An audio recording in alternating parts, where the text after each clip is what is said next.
1975년 8월 20일 전라남도 신안 앞바다에서 고기를 잡던 어부 최모 씨는 그날 자기 그물에 도자기가 한 6개 걸려 들어온 걸 발견했습니다. 대수롭지 않게 생각하고 자기 집 마루 밑에 넣어두었는데요. 그래도 그럴 수밖에 없는 게 그 바다에서 고기를 잡던 분들은 가끔씩 그런 도자기를 건져 올렸다고 합니다. 어떤 분들은 고기는 안 오르고 뭐 이런 게 올라왔나 해서 다시 바다에 버린 분도 있었고, 어떤 분은 그걸 집에 가져가서 개 밥그릇으로도 쓰고 잿더리로도 쓰고 그랬다고 합니다. 근데 나중에 이 최모 씨의 동생이 어느 날 이 도자기를 보더니 이거 범성치 않은 도자기 같다. 그래서 신안군청에다가 한번 신고를 하고 한번 알아봐 주라 했는데, 전문가들이 감정해 본 결과 중국의 송나라 원나라 때 만든 정말 값으로 매길 수 없는 엄청난 보물이라는 것을 알게 되었습니다. 그래서 그걸 발굴을 시작해 가지고요, 11년간 23,502점의 엄청난 보물들 발견했습니다. 나중에 알고 보니까 그걸 싣고 가던 배가 침몰해 가지고 그 신안 앞바다에 그대로 보관되어 있었던 겁니다. 보물인 줄 알면 어떻게든 조심해서 건져 올리려고 하겠지만, 보물인 줄 모르면 잿더리로 쓰고 개 밥그릇으로 쓰고 그러는 거예요. 이런 물건만 그런 게 아니라 사실 우리 주위에 있는 귀중한 것들을 알아보지 못하면 아무것도 아닌 것처럼 그냥 지나가게 됩니다. 2007년 1월 달에는 미국의 유명한 그 워싱턴 포스트지라고 하는 그 신문사에서 재미난 실험을 하나 했는데요. 세계적인 바이올린 연주자인 조슈아 벨이라는 사람이 그 미국 워싱턴의 지하철역에서 아주 남루한 거리의 악사처럼 분장한 다음에 거기서 연주를 하게 했습니다. 이 사람 연주하는 거 제대로 공연장에 가서 티켓 사서 보려면 우리나라 돈으로 몇십만 원 줘야 들어갈 수 있어요. 그런데 이분이 지금 전철역에 와서 지나가는 사람들이 공짜로 들을 수 있게 연주를 해준 겁니다. 보통 거리 악사들은 연주할 때 이렇게 자기 악기 케이스를 펼쳐두면 지나가는 사람들이 뭐 이렇게 $1, $2 이렇게 넣어주고 가잖아요. 이 사람이 한 45분 정도 연주를 하고 난 다음에 총 얼마가 모였는가 하면 $32.17가 모였다고 합니다. 한 4만 원 정도 이렇게 사람들이 넣어주고, 대부분의 사람은 그냥 힐끗힐끗 쳐다보고 다 지나가 버린 거죠. 이 이야기가 워싱턴 포스트에 실리자 세계 각국에 있는 많은 사람들이 우리나라에서도 한번 해보자, 우리나라는 어떤가 해보자. 그래서 우리 한국에서도 이 실험을 했습니다. 우리 한국의 최고의 바이올린 연주자가 누굴까 하다가 피호영 씨라고 하는 아주 정말 우리나라 최고의 연주자가 서울의 강남역 그 지하철역에서 45분간 연주를 했다고 합니다. 그때 45분 동안 9,500명 정도가 그 앞을 지나갔는데 한 2분 이상 발을 멈추고 서서 그 사람이 연주를 들은 사람은 총 5명이었다고 합니다. 나머지 9,500명 대다수는 그냥 다 지나간 거예요. 거기에 돈을 넣어준 사람 총 합계 16,900원. 이분이 마침 또 최고의 악기라고 하는 그 한 70억짜리 바이올린이 마치 일본으로 가는 중이었는데 그걸 잠깐 빌려와가지고 70억짜리 바이올린으로 피호영이 연주했는데 사람들이 아무도 못 알아보고 다 지나가고 한 16,900원 넣고 다 갔다는 거죠. 우리가 볼 줄 모르면, 우리가 깨닫지 못하면 아무리 보물이 내 앞에 있어도 대부분 사람들은 그걸 보물인 줄도 모르고 지나간다는 거예요. 오늘 우리가 읽은 이 본문에도 그런 예수님의 비유가 나옵니다. 두 가지 비유를 우리가 읽었는데요, 두 가지 비유는 약간 다른 이야기 같지만 사실은 같은 주제를 담고 있습니다. 첫 번째 비유는 어떤 농부가 자기 밭을 가는데 그게 자기 밭이 아니고 누구에게 빌려가지고 임대해가지고 지금 밭을 가는 농부가 있는데 한참 이렇게 밭을 갈다 보니까 그 안에 뭐가 딱딱하게 걸려갖고 이게 뭐지 하고 봤더니 엄청난 보물 상자가 그 안에 들어있는 겁니다. 당시에 뭐 이스라엘에서 이런 일이 종종 있었다고 해요. 예를 들면 전쟁이 나면 자기 모든 보물을 이런 밭에다 숨겨두고 피난 갔다가 못 돌아오면 이 보물은 아무도 모른 채 어느 밭에 묻혀 있다가 뜻밖의 다른 사람이 이렇게 발견하게 되는 거죠.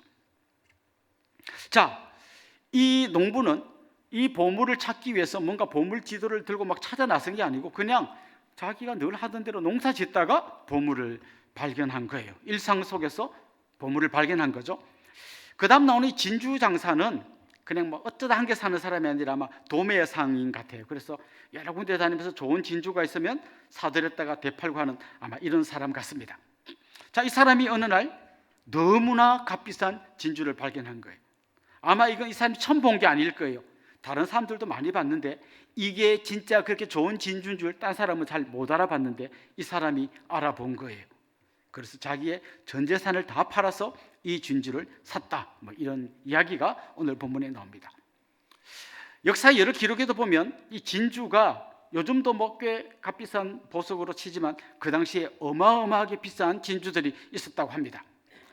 로마의 황제였던 카이사르가 자기의 최측근인 브루투스의 어머니에게 진주를 하나 선물했는데 그게 그 당시 가격으로 150만 데나리온이었다고 합니다.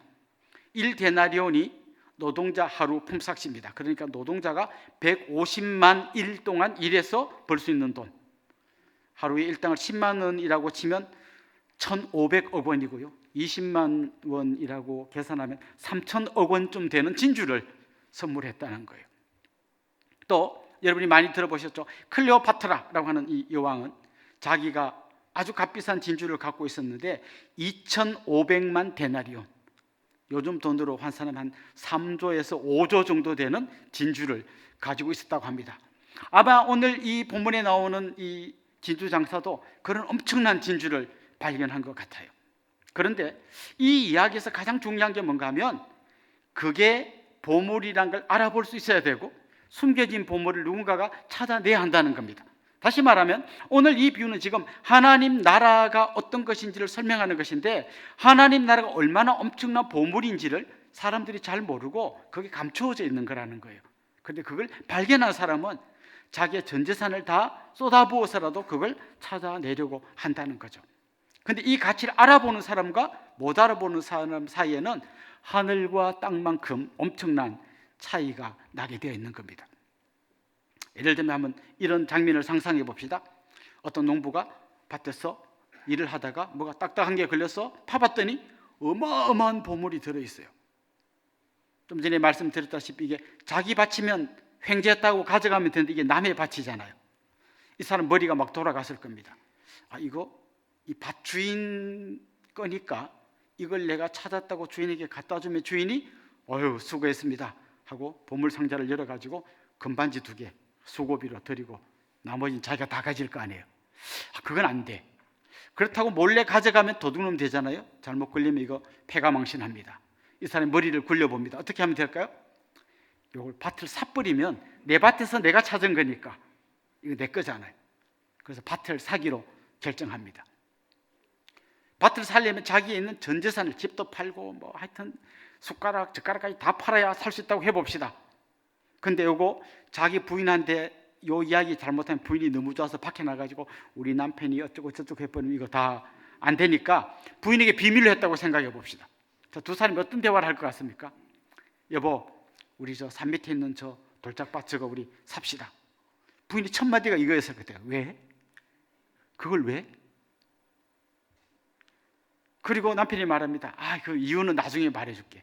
우리 전 재산을 다 팔고 우리 집도 팔고 막 하여튼 있는 거 다 팔아가지고 삽시다. 그럼 우리 어디서 자? 밥은 뭘로 먹어? 그때 이 남편이 말을 못해서 속으로 어떤 대답을 했을까요?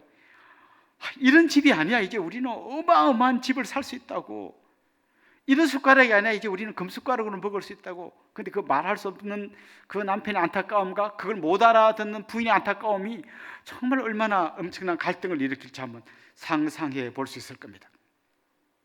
하나님 나라는 이런 거예요.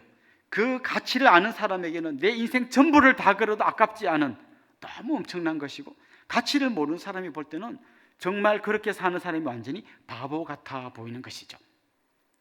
자, 하나님의 나라라는 보물을 갖는다는 건 어떤 의미인가 하면 이런 거죠. 예수님이 하나님 나라가 가까웠으니 너희가 회개하고 복음을 믿어라 이렇게 말씀하셨잖아요. 그 말은 무슨 말인가 하면 지금까지는 내가 왕이 되어 살았어요. 내가 왕이기 때문에 내가 하고 싶은 대로 내 꿈과 야망을 따라 내 이름을 내기 위해서 내가 얼마든지 살 수 있는 거예요. 그리고 그게 제일 좋은 건 줄 알았어요. 그래서 내가 누군가를 누르고 좀 더 높은 자리에 올라가고 좀 더 많은 돈을 벌고 뭔가를 얻으면 이게 진짜 천국인 줄 알았단 말이죠. 그런데 예수 그리스도께서 오셔서 우리에게 하신 말씀은 뭔가 하면 더 이상 네가 그 왕좌에 앉아있지 말고 내려와라. 그리고 거기에 하나님이 앉게 해라. 그럼 하나님이 너의 삶을 통치하기 시작할 거고 그때부터 네 인생에는 천국이 시작될 거다. 이렇게 이야기하는 거죠. 근데 문제는 뭡니까? 대부분의 사람들은 그걸 천국이라고 생각하지 않습니다. 오히려 자기가 꿈꾸는 곳에 천국이 있다고 생각합니다. 그들은 오랫동안 다른 사람들이 어떻게 사는지를 보았고 무엇이 천국인 것처럼 보이는지 자기가 그려놓은 그림이 있습니다. 정확하게 말하면 이거는 짝퉁 천국입니다. 진짜 천국이 아닌 거죠. 예를 들면 정말 엄청난 돈을 모으면 내 삶에 천국이 올 것 같지만 실제로 모아보면 천국이 오지 않습니다. 그런데도 사람들은 이게 마치 천국인 것처럼 생각하는 거죠. 그러려면 내가 왕이 돼야 됩니다. 내 힘으로, 내 능력으로. 힘으로 안 되면 사기를 쳐서라도 누구 뒤통수를 치고 뒤에서 잡아당겨서라도 내가 누구 위에 올라가고 누구를 다스리고 돈으로 힘을 얻고 뭐 이렇게 해야 거기서 뭔가 천국 같은 삶이 올 거라고 사람들은 생각합니다. 그냥 밖에만 나가면 그런 사람들이 사는 치열한 삶의 현장 속에 살다 보니까 우리도 그런 꿈을 꿉니다. 나도 뭔가를 해가지고 한번 큰 남들이 존경하는, 남들이 박수치는, 남들이 우러러보는 그런 삶을 살아봐야지. 그런 삶을 살게 되는 거죠. 이런 인간들의 치열한 삶의 결정판이라고 할 수 있는 게 저는 제국이라고 생각해요. 제국, 로마 제국. 이 제국이 되면요 그냥 주변에 있는 모든 나라들을 자기 발밑에 굴복시키고 그들로부터 착취하고 빨아들여서 이 중앙부에 있는 사람은 엄청난 부와 권력을 누리게 되어 있습니다. 이걸 그들이 생각하는, 로마 사람들이 생각하는 천국은 이런 거죠. 팍스 로마나, 로마를 통해서 모든 사람에게 평화를 준다고 말하자면 실제로는 그 모든 사람으로부터 부귀와 권력을 다 빼앗아 자기들이 누리는, 그걸 꿈꾸고 있었던 거죠. 그럼 유대인들은 어땠을까요? 그들이 꿈꾸는 천국은 어떤 거였을까요? 그들이 꿈꾸는 천국은요 로마 사람들이 갖고 있는 이걸 다 빼앗아 가지고 유대인들이 오히려 이 세상 전부를 지배하는 그런 또 다른 제국을 꿈꾸고 있었을 거예요. 그게 그들이 꿈꾸는 천국이었어요. 그런데 예수님께서 오셔서 말씀하시고 삶의 모든 방식으로 보여주신 것은 그들이 알던 방식과 전혀 다른 방식이에요. 왕이신 그분이 인간의 몸을 입고 내려오시고 그분이 제자들의 발을 씻겨주시고 다른 사람을 섬겼어요. 나중에는 자기 생명을 십자가에 내주시고 죽으셨어요. 그가 죽음으로써, 그가 섬김으로써 수많은 사람을 살려내는, 그리고 그 가운데서 놀라운 하나님 나라의 기쁨을 경험하는 이런 방식의 천국을 예수님이 말씀하신 거예요. 대부분의 사람들이 이걸 받아들이지 않았어요. 왜냐하면 이건 천국이 아니라 오히려 바보 같은 짓이라고 생각했어요. 그렇다면 그때 주님의 이 말씀을 받아들인 사람은 어떤 사람이었을까요? 자기 힘으로는 절대로 위로 올라갈 수 없는 사람, 위로 올라갈 가능성이 제로인 사람, 가난한 사람, 병든 사람, 사람들에게 세리와 죄인 손가락질 받던 사람, 그냥 이렇게 살다가 인생 끝날이라고 생각하는 제일 밑바닥에 있던 사람, 어떤 소망도 없던 그들에게 주님 이 말씀을 하셨을 때 그들의 가슴이 뛰기 시작했습니다. 그들은 이렇게 고백하는 사람들입니다. 저는 너무 가난한 사람입니다. 저는 영적으로 파산난 사람입니다. 내 힘으로는 어떻게 해볼 도리가 없습니다. 내 인생의 운전대 내가 잡고 가봤자 계속 여기 부딪히고 저기 부딪히고 그냥 굴러떨어지고 소망 없습니다. 내 인생의 운전대를 하나님이 잡아주십시오 하고 나온 그 사람들은 오히려 놀라운 하나님 나라의 기쁨을 경험하게 되었던 것입니다. 여기서 차이가 나는 겁니다. 자기가 소망 없고 자기 힘과 능력으로 아무것도 할 수 없고 자기가 인생길 아무리 운전해봤자 결국 남는 것은 엄청난 절망밖에 없다는 걸 아는 그 사람들이 하나님께 나와 하나님이 나의 왕이 되어 주십시오, 그리고 그 앞에 엎드릴 때 그 사람들은 그런 천국을 경험하게 되었던 거죠. 그러나 그걸 모르는 사람들은 계산해 보는 거죠. 예를 들면 예수님 앞에 나왔던 어떤 사람에게 예수님이 이렇게 말씀하시죠. 내 가진 모든 것을 다 팔아 가난한 자들에게 나눠주고 너는 나를 따르라. 이 사람들이 저우리에 올려봅니다. 예수님이 제안한 하나님 나라의 그 놀라운 기쁨과 자기가 재산을 갖고 누릴 수 있는 기쁨을 딱 재봅니다. 이 사람 생각에는 자기 재산을 갖고 누리는 이 짝퉁 천국이 훨씬 좋아 보이는 거죠. 그래서 그는 예수님 따르는 걸 포기하고 이쪽으로 계속합니다. 주님 앞에까지 나왔고 주님을 만났고 주님의 초청을 받았고 이제 요 강만 건너가면 되는데 거기서 그는 돌았습니다. 그렇습니다. 내가 생각하는 어떤 다른 짝퉁 천국이 있으면 주님이 제안하는 이 천국으로 넘어가지 못합니다. 여러분 어떤 것 같습니까? 여러분은 정말 여러분의 인생을 다 걸고, 아까 이게 나오는 사람이 자기 전 재산을 팔았다는 것처럼 여러분 인생을 다 걸고 정말 한번 따라가고 싶은, 뭔가를 얻어내고 싶은 그게 있습니까? 어떤 분에게는 그게 집이에요. 가난한 집에서 태어나가지고 결혼하는데 그냥 월세방 겨우 하나 구해가지고 결혼합니다. 좀 살만하면 올려달라고, 살만하면 올려달라고. 여보 언제까지 우리 이렇게 살아야 돼? 그리고 월급 받으면 다 월세 다 내고 나면 우리 뭐 먹고 살아? 우리 이러지 말고 좀 아끼고 모아서 전셋집 얻자. 그러면 좀 우리도 이제 그 월급 받은 거 갖고 우리 살 수 있지 않겠어? 그래서 죽기 살기로 모아가지고 겨우 전셋집을 얻습니다. 월세집에서 전셋집으로 갈 때 천국을 얻은 것 같습니다. 근데 좀 있으니까 또 주인이 전셋값 올려달라고 합니다. 전세 파동이 납니다. 이러지 말자, 우리 집을 사자. 그래서 정말 죽기 살기로 아끼고 안 쓰고 모으고 아끼고 안 쓰고 모으고 해가지고 정말 조그마한 집을 하나 장만합니다. 이제 누구도 나보고 나가라 할 사람 없고 돈 올려달라는 사람 없는 자기 집을 갖게 됩니다. 천국을 얻은 것 같습니다. 2달간. 2달이 지나면 또 다른 생각이 듭니다. 우리가 언제까지 화장실 1개인 집에 살아야 되냐? 우리도 화장실 2개인 집으로 좀 가보자. 거기에 또 자기 인생을 또 다 쏟아붓습니다. 영혼까지 갈아 넣습니다. 그리고 마침내 화장실 2개인 집으로 들어갑니다. 또 천국이 경험됩니다. 2달간.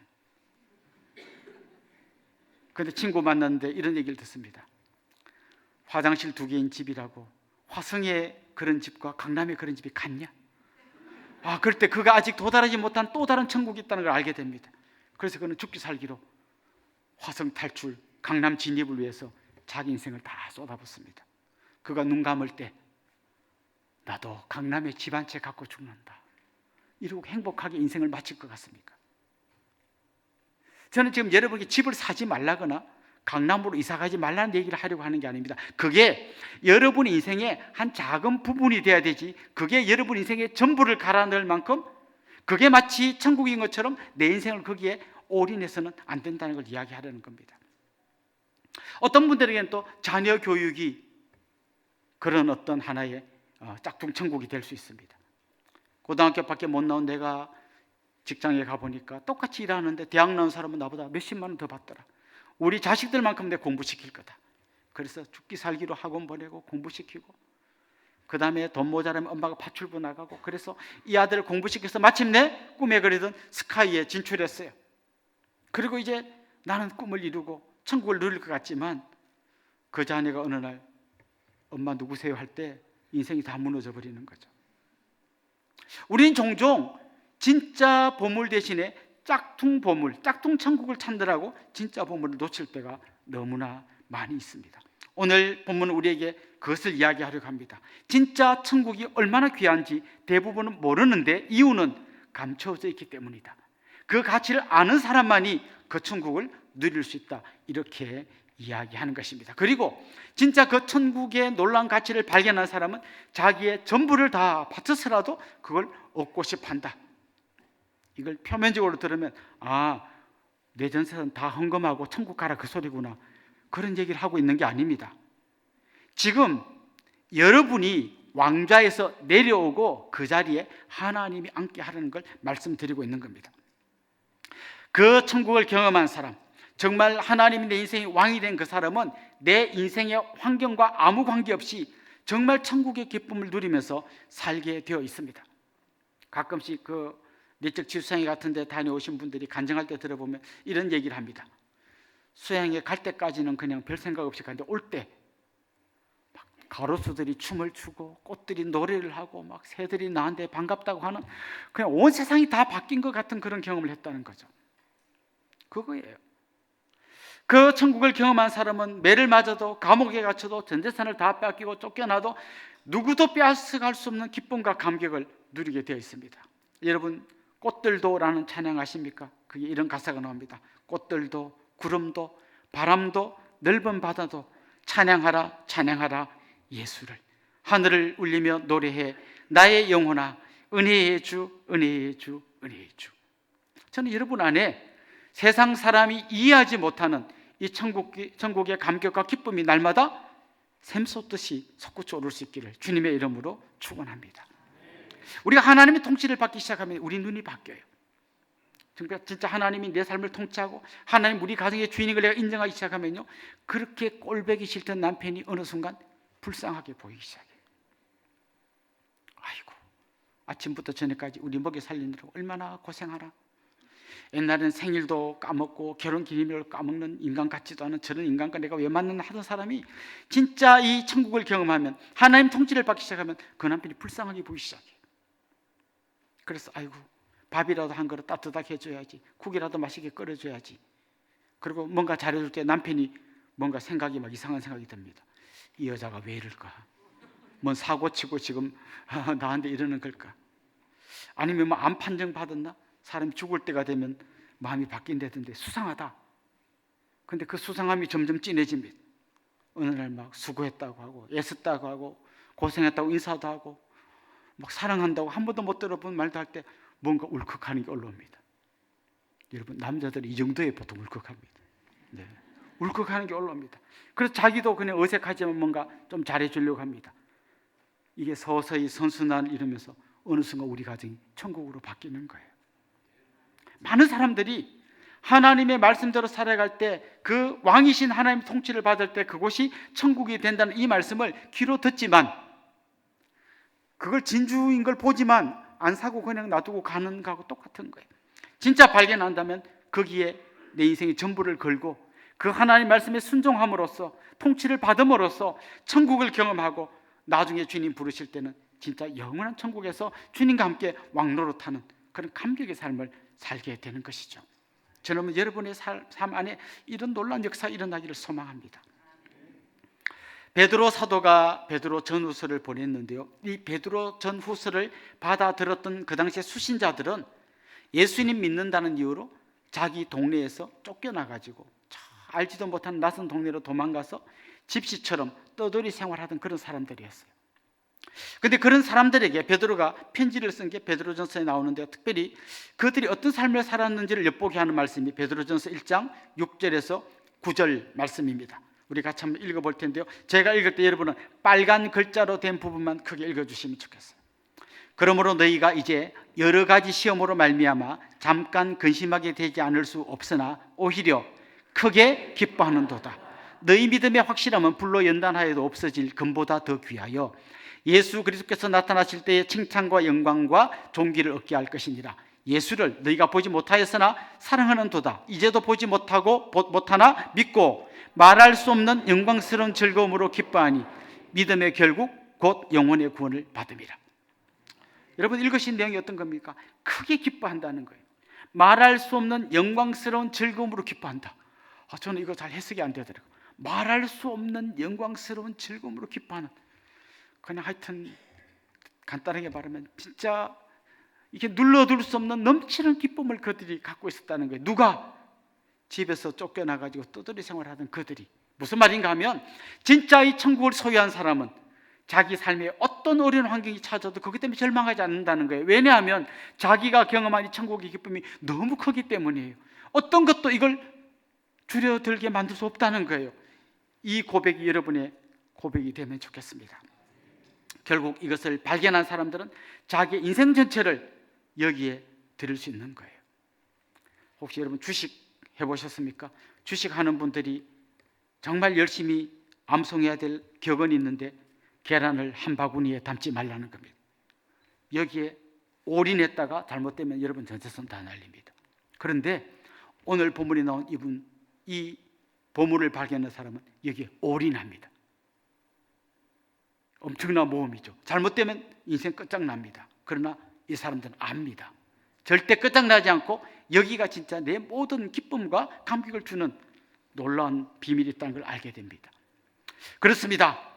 저는 지금 여러분에게 전 재산을 헌금하라거나 직장 가지 말고 교회에서 살라는 이야기를 하려는 게 아닙니다. 여러분이 직장을 가시든지 아이들을 가르치시든지 새로운 집을 구입하시든지 여러분의 야망을 쫓아가지 마시고 하나님 나라의 백성으로 그분의 통치를 받으면서 이런 일들을 하십시오. 그때 여러분은 진짜 농부가 농사를 짓다가 그냥 평범한 일상에서 천국을 경험하게 될 것이고, 여러분의 삶에서 그냥 가족들과 식사하다가 그곳에서 천국을 경험하게 될 줄로 믿습니다.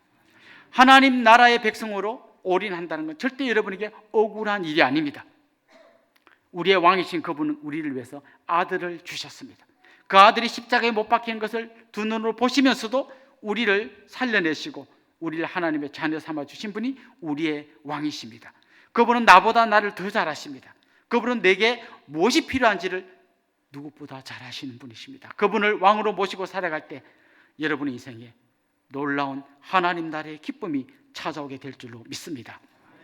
특별히 오늘 두 분이 세례를 받으셨는데요, 세례가 바로 이걸 고백하는 거예요. 이제 나는 죽었고 내 안에서 왕 되신 주님이 사실 겁니다. 이걸 고백하는 거예요. 이제 이 설교 끝나면 우리가 성찬 예식에 참여하게 될 텐데, 설교가 귀로 듣는 하나님의 말씀이라면 성찬은 눈으로 보고 귀로 듣고 입으로 맛보는 하나님의 말씀이에요. 저는 여러분이 성찬에 참여하면서 정말 하나님께서 내게 주신 천국의 놀라운 기쁨을 보고 듣고 맛보는 그런 귀한 역사가 일어날 수 있기를 주님의 이름으로 축원합니다.